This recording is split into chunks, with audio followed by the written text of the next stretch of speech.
My first experience as a human rights observer in Honduras was as a member of an Alliance for Global Justice Rights Action delegation. We visited the Mesquitia and investigated the USDEA's massacre of 4 civilians. We talked with the mayor of Awas and also took testimonies from survivors and family members of the victims of the DEA shooting spree. We also went to the site of the shooting where we saw the bullet-ridden boat. Based on eyewitness testimony, it was clear the U.S. agents played more than just a supporting role and indeed violated international law. We issued one of the initial reports that eventually led to a congressional inquiry into the DEA's role.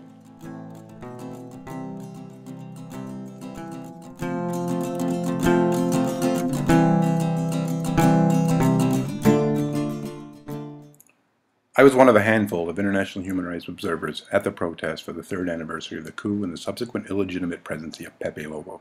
The 6-month-long protest in 2009 and the previous year's march have been bloody, with the police enforced to protect the oligarchs and the foreign investors' interests in the coup. Mel Zelaya had successfully returned to Honduras and in the intervening years formed a 3rd opposition party, Libre, to run against the duopoly of the National Party and the Liberal Party. His wife, Xiomara Castro, used the rally at the end of the 2000 march to announce that she was running as the Libre Party's candidate for president.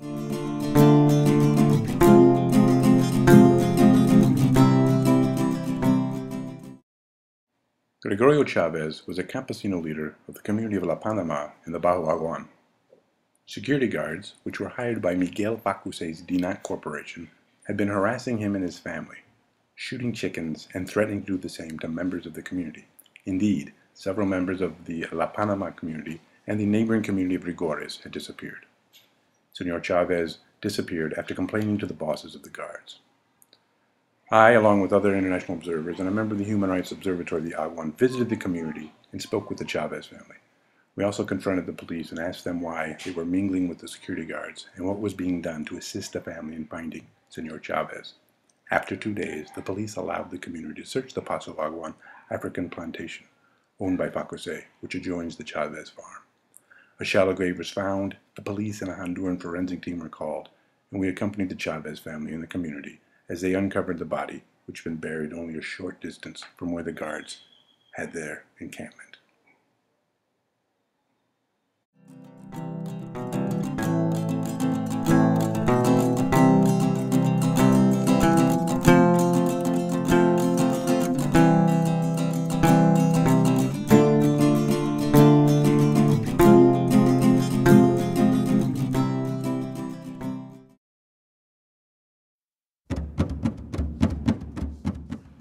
The Garifuna are the Afro-Indigenous people who inhabit communities all along the northern coast.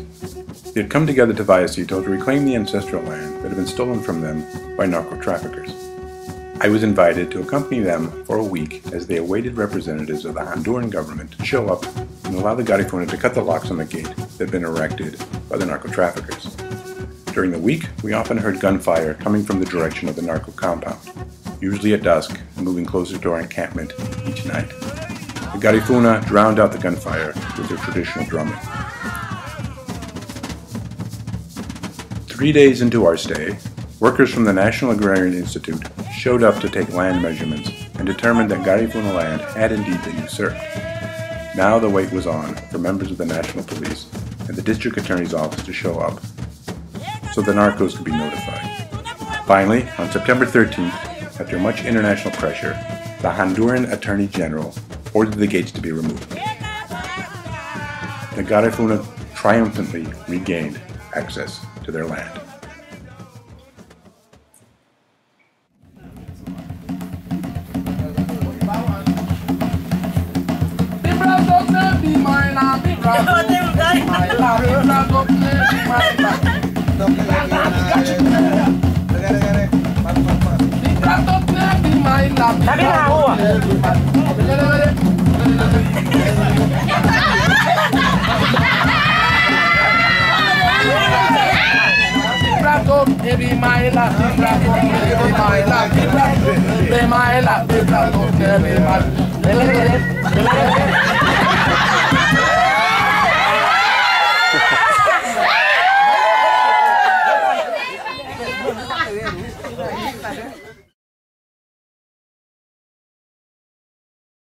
On the day of the internal elections, I participated as an election observer in the Aguan.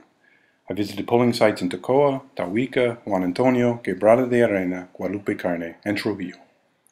For these internal elections, the most frequent case of alleged corruption involved vote buying. In the community of Quebrada de Arena, the rumor was that the Liberal Party presidential candidate, Jean-Yves Rosenthal, was offering 500 lempiras, about $25 per vote. In Juan Antonio, the small town down the road, Rosenthal was only offering 200 lempira, about $10.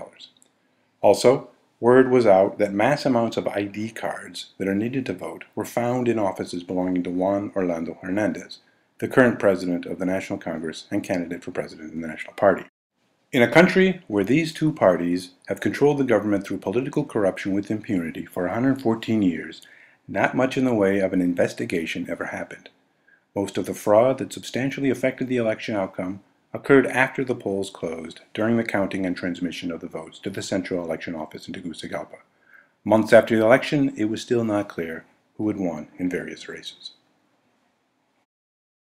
I also recorded the heavy military presence in the Aguan on Election Day. This presence includes checkpoints where cars and buses are randomly stopped. The men on the buses are told to step off and spread eagle against the bus. The soldiers then do a pat-down. When I ask them what they are looking for, they do not tell me. They just state that they are following orders. There's been a steady buildup of this militarization, not just in the Aguan, but all over the country.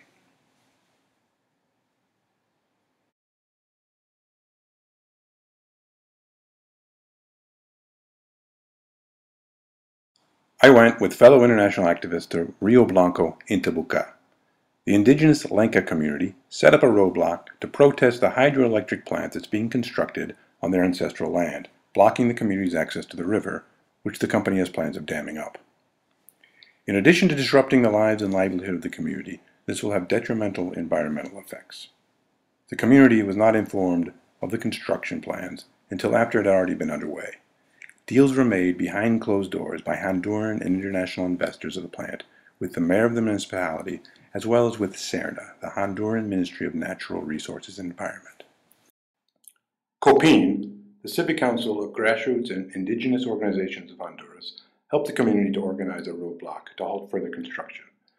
While I was there, the police and the mayor came to the roadblock, accompanied by employees of the power plant and citizens from neighboring villas.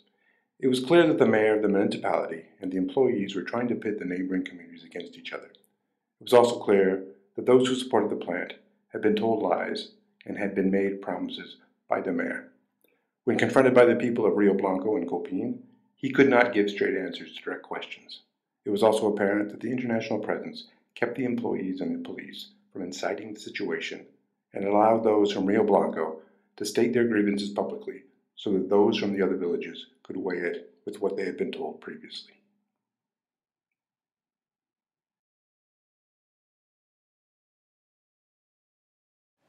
I am living with the family of the Honduran political prisoner, Chavela Morales. My primary work has been on getting more international attention for his case in order to pressure the courts to annul his wrongful conviction. Chavela has become a symbol of the criminalization of the Campesino movement and the impunity enjoyed by their landowners. Henry Osorto, an ex-military officer and sub-commander of the National Police, illegally owned land that by law belonged to the Campesinos. In 2008, after many years of being terrorized by the Osortos, there was a confrontation after a 13-year-old girl from the community was assaulted by Osorto's guards. The Campesinos tried to get police assistance, but Osorto's influence kept the police at bay. A standoff ensued at Rancho Henry. Osorto's guards, with AK-47s, shot one of the Campesinos, Arnulfo Guevara, a friend of Chavela's. Chavela was not at the scene when 12 Campesinos converged on the house with pistols and 22 caliber rifles. The 5 guards were killed. Inside the house, Osorto had heavy firearms and purportedly grenades. An explosion rocked the house and flames engulfed it. 5 of the 6 members inside the house died as a result of the fire. No credible investigation was done, but 3 months later, Chavela was arrested because of a photo that had been taken of him when he went to retrieve the body of his dead friend. At the end of August, after 4 years of being in prison, Chavela was finally sentenced to 20 years. His lawyers immediately filed an appeal to the Supreme Court. I have basically been a thorn in the side of those in the justice system that have done nothing but delay every step in the process. I visited both the tribunal in Trujillo, where the judges who sentenced Chavello are, and the prosecuting attorney's office in San Pedro Sula. Both were delaying paperwork that would move the case to the Supreme Court. I've witnessed that an international presence breeds accountability, or at least a sense of urgency, so that Chavello's case could no longer just be swept under the rug. I'm confident that without this international pressure, his case would still not be before the Supreme Court. Once it was, I worked on creating petitions and an email and phone call campaign to pressure the High Court. Also, demonstrations were organized in front of the Supreme Court. This moved up Chavello's initial hearing by 2 years. It is vital that this pressure be maintained so that the court proceeds at a pace that doesn't continue to delay justice.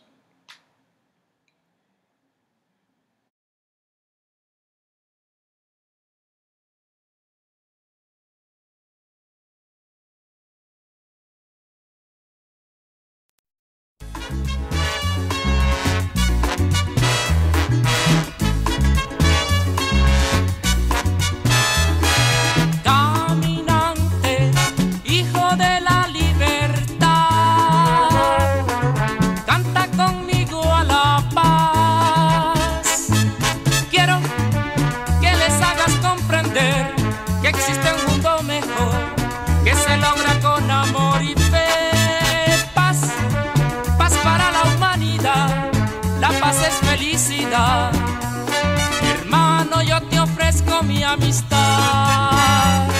Hermano, yo te ofrezco mi amistad.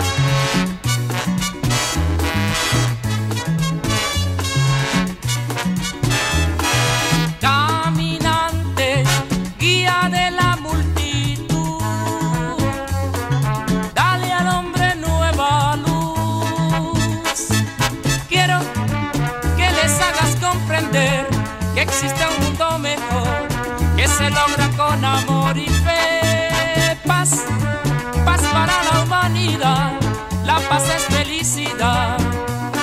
Hermano, yo te ofrezco mi amistad. Hermano, yo te ofrezco mi amistad.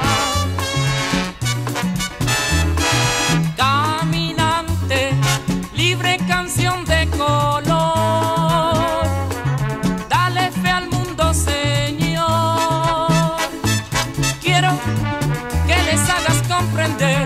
que existe un mundo mejor, que se logra con amor y fe. Paz, paz para la humanidad.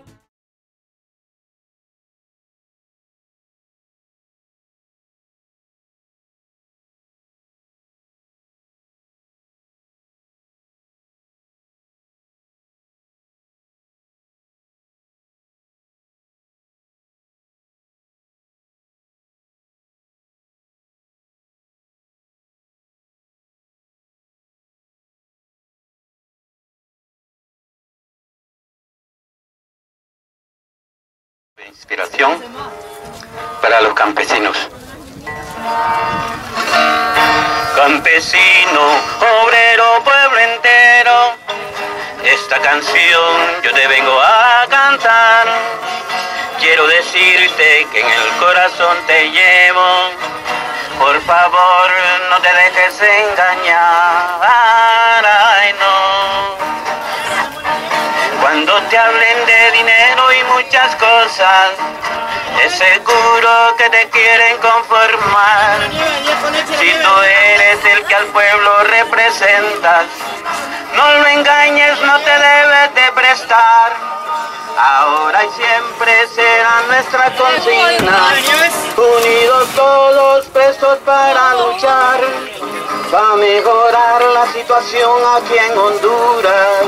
La corrupción la tenemos que parar, para mejorar la situación aquí en Honduras. La corrupción la tenemos que parar.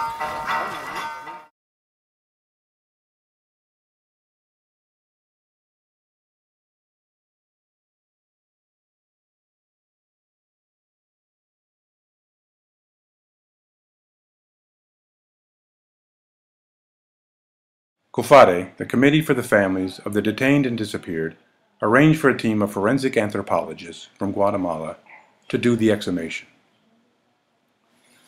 The FAFG have extensive experience dealing with exhuming bodies from clandestine graves stemming from the genocide that occurred in Guatemala in the 1980s. The community suspected that the grave held the remains of 46-year-old Jose Antonio Lopez Lara. He lived in the nearby community of Los Rigores and had gone fishing, but disappeared almost a year ago after having been threatened by Facuse's guards. He had to cut through the plantation to get to the river to fish. His remains have evidence of torture, fractures in the bones of his arms, and numerous blunt force fractures on his head. There have been over 100 campesinos assassinated in the Aguan since the 2009 coup. More clandestine graves are suspected to be in Facuse's palm plantation.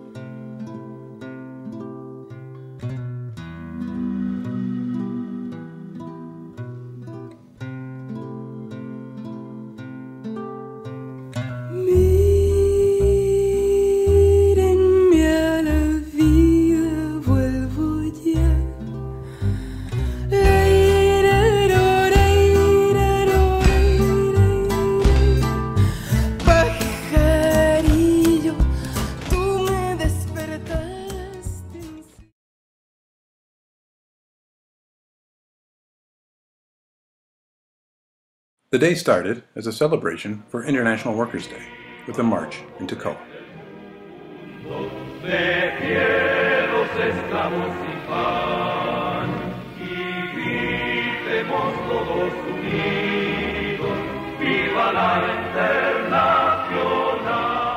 But soon, an alert went out that 3 campesinos from Mocra, the Campesino Recuperation Movement of the Aguan, had been shot by Facuse's guards at the Los Laurales palm plantation. This is the same place where a La Voz de los de Abajo human rights delegation that I was on had been shot at back in September. At 1 a.m. on May 1st, guards, without warning, opened fire on the campesinos who had been sleeping in the plantation as part of their attempts to recuperate the land. 3 of them were wounded. The May Day march had a noticeable absence of police and military. There were easily 300 plus of them surrounding the plantation and the neighborhood. About half the participants of the march made their way to the plantation. The police eventually began to evict the remaining Mocra campesinos, as well as their supporters. I made my presence known. I talked with the police sergeant in charge, asked him what was being done to investigate the shootings, and informed him that international human rights groups were aware of the situation. The eviction from the plantation went peacefully, but eventually the police and military decided that they wanted to also clear the public streets in the neighborhood. They moved in on the crowd that was mostly just sitting in what shade they could find, eating lunch. Tear gas was shot into crowds, and people were chased down the main street. One man was targeted by a group of police, grabbed while he was eating, thrown to the ground, and hit with a stick in the back with my camera, shouting for them to stop, and the police backed off. Otherwise, they were about to hit him again. Afterwards, I went to the hospital with a member of the Observatory of Human Rights in the Aguan to get testimonies of the campesinos that had been shot. We also visited a woman who had fainted from the tear gas while in her home. The following day, we went to the public minister's office with the man who had been hit to file a complaint against the police.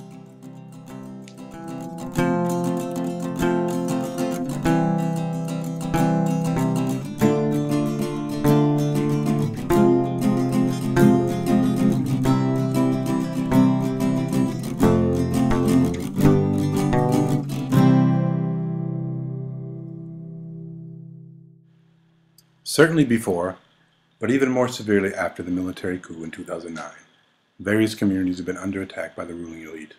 These include the Campesinos throughout the country, the indigenous, which include among others the Lenca in the south, and the Afro-Caribe Garífunas along the northern coast, the LGBTQIA, and the Honduran human rights organizations within the social movement that support the communities. I have seen firsthand the benefits of an international presence. The National Police and the Honduran Military curtail, albeit for brief moments, their brutality against these groups. In addition, the sense provided that these groups are not struggling alone and that word is getting out to the wider world has played a part in providing the space for better organizing within the different communities and better cohesion between the various groups within the Honduran social movement.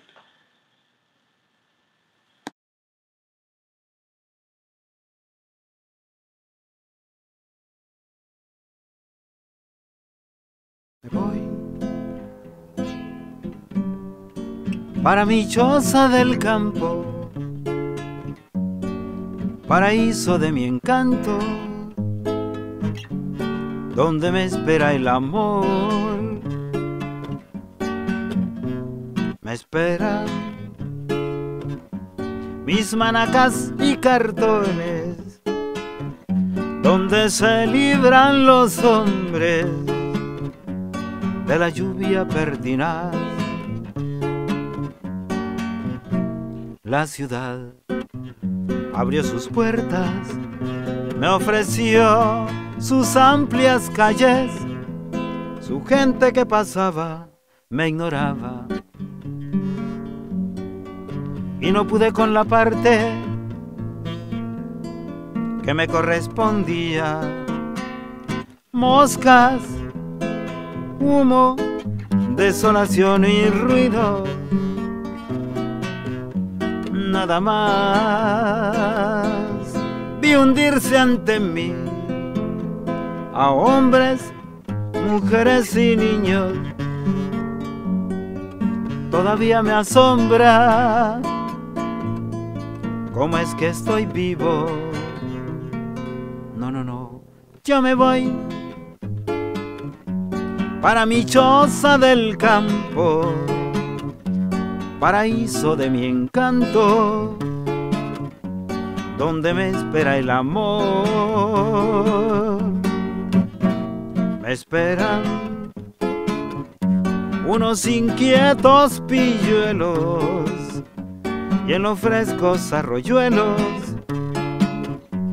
de las aves el trinar. Yo me voy para mi choza del campo, paraíso de mi encanto, donde me espera el amor.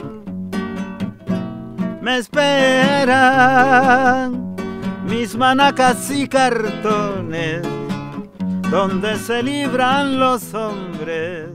El pueblo unido jamás será vencido. El pueblo unido jamás será vencido. El pueblo unido jamás será vencido. El pueblo unido jamás será vencido. De pie cantar que vamos a triunfar. Avanzan ya banderas de unidad y tú vendrás marchando junto a mí y así verás tu canto y tu bandera florecer. La luz de un rojo amanecer anuncia ya la vida que vendrá. De pie marchar el pueblo va a triunfar. Será mejor la vida que vendrá a conquistar nuestra felicidad y en un clamor mil voces de combate se alzarán.